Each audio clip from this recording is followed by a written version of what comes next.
Police പറയുന്ന കഥകളിൽ വിശ്വാസം വരാതെ പൊതുജനം.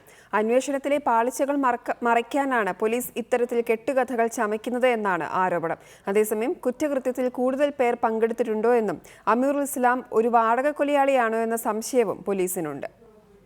അമീറുൽ ഇസ്ലാം 4 ദിവസം കസ്റ്റഡിയിലുണ്ടായിട്ടും ക്രൂരമായ കൊലപാതകം ചെയ്യാൻ പ്രതിയെ പ്രേരിപ്പിച്ച സാഹചര്യം ഇനിയും പോലീസിന് മനസ്സിലാക്കാൻ കഴിഞ്ഞിട്ടില്ല.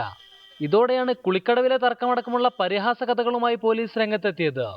ആദ്യഘട്ടത്തിൽ കുറ്റം സമ്മതിക്കാതിരുന്ന പ്രതി നിരന്തരമായ പോലീസ് ചോദ്യം ചെയ്യലിലാണ് കുറ്റസമ്മതം നടത്തിയത്.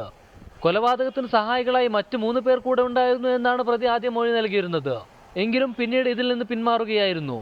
ഇതോടെയാണ് കൊലപാതകത്തിനു പിന്നിൽ ആരെങ്കിലും കൊട്ടേഷൻ നൽകിയതാണോ എന്ന സംശയം പോലീസിനുണ്ടായത്.